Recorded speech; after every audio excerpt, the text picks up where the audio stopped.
Abraham के साथ परमेश्वर की वाचा। बाढ़ के कई वर्षों के बाद संसार में बहुत से लोग रहा करते थे और उन्होंने फिर से परमेश्वर के और एक दूसरे के विरुद्ध पाप किया। क्योंकि वे सब एक ही भाषा बोला करते थे, इसलिए वे एक साथ इकट्ठा हुए और संसार को भर देने के परमेश्वर के आदेश के बजाय एक नगर को बनाया। वे बहुत घमंडी थे और उनको कैसा जीवन जीना चाहिए इस बारे में वे परमेश्वर के आदेश का पालन करना नहीं चाहते थे। यहाँ तक कि उन्होंने एक ऐसी मीनार को बनाना आरंभ किया जो स्वर्ग तक पहुँचेगी। परमेश्वर ने देखा कि अगर वे एक साथ मिलकर बुराई करते रहेंगे तो वे बहुत से पापी कामों को कर सकते हैं।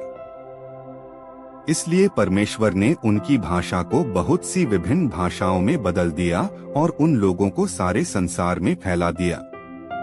जिस नगर को उन्होंने बनाना आरंभ किया था वह बाबेल कहलाया, जिसका अर्थ है गड़बड़ी। कई 100 वर्षों के बाद परमेश्वर ने अब्राहम अब के एक मनुष्य से बात की। परमेश्वर ने उससे कहा, अपने देश और परिवार को छोड़कर उस देश को चला जा जो मैं तुझे दिखाऊंगा। मैं तुझे आशीष दूंगा और तुझसे एक बड़ी जाति बनाऊंगा। मैं तेरा नाम महान करूंगा। जो तुझे आशीष दे मैं उसे आशीष दूंगा और जो तुझे श्राप दे मैं उसे श्राप दूंगा। तेरे कारण संसार के सारे कुल आशीष पाएंगे। अब्राहम ने परमेश्वर की बात मानी। उसने अपने सारे सेवकों और अपनी सारी संपत्ति समेत अपनी पत्नी सारा को लिया और कनान देश को चला गया जो परमेश्वर ने उसे दिखाया था।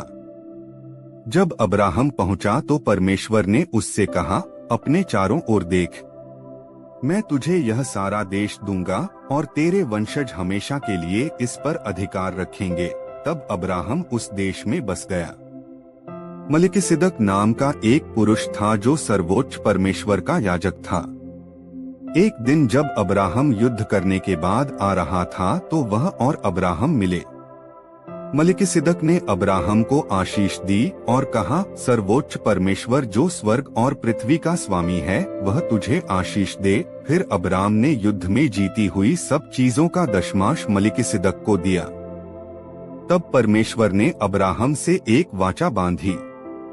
सामान्य रूप से एक वाचा दो दलों के बीच में एक दूसरे के लिए कामों को करने का एक समझौता होता है। परमेश्वर ने अब्राहम से वह प्रतिज्ञा तब की थी जब अब्राहम सो रहा था, परंतु वह तब भी परमेश्वर को सुन सकता था। परमेश्वर ने कहा, मैं तेरे शरीर से उत्पन्न करके तुझे तेरा एक निज पुत्र दूंगा। मैं तेरे वंशजों को यह कनान देश देता हूँ।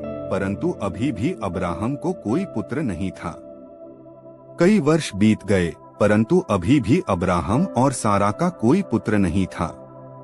परमेश्वर ने अब्राहम से बात की और फिर से प्रतिज्ञा की कि उसका एक पुत्र उत्पन्न होगा और जैसे आकाश में तारे हैं वैसे ही उसके बहुत से वंशज होंगे।